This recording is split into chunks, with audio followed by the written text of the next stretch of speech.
Badan Pengawas Keuangan atau BPK menemukan 3.293 masalah yang berdampak finansial sekitar 14,74 triliun rupiah, yang terdiri diantaranya disebabkan dari kerugian negara sebesar 1,42 triliun rupiah.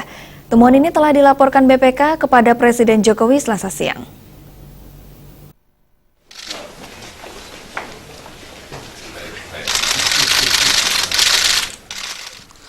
Selasa siang, Ketua Badan Pemeriksa Keuangan BPK Hari Azhar Aziz dan para anggota BPK lainnya menemui Presiden Jokowi di kantor Kepresidenan Jakarta. Dalam pertemuan ini, BPK menyerahkan ikhtisar hasil pemeriksaan semester 2 atau IHPS tahun 2014 kepada Presiden. Dari hasil pemeriksaan itu, BPK telah menemukan 3.293 masalah yang berdampak finansial sekitar 14,74 triliun rupiah.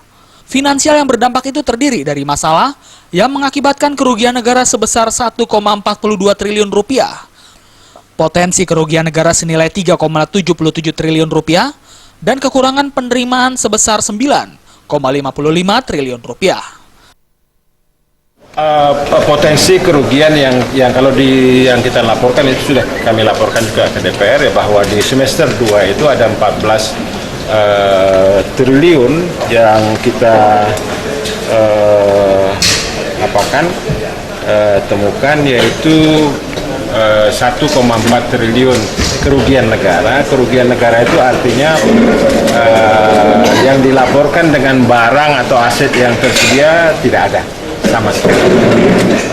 Yang kemudian yang potensi kerugian negara itu sekitar 3,7 triliun, yang itu kita masih memperkirakan bahwa pada... Selain itu, kepada Presiden, BPK juga menyampaikan temuan masalah penerimaan pajak dan migas senilai 1,124 triliun rupiah yang terdiri dari potensi pajak bumi dan bangunan migas terutang minimal sebesar 666,23 miliar rupiah dan potensi kekurangan penerimaan PBB migas tahun 2014 minimal sebesar 454,38 miliar rupiah. Masalah lain yang diungkapkan BPK adalah mengenai belanja infrastruktur di Kementerian SDM yang mengakibatkan hasil proyek senilai 5,38 triliun rupiah tidak dapat dimanfaatkan dan terdapat kerugian negara sebesar 562,66 miliar rupiah. Dari Jakarta, Rifan Alfidian melaporkan.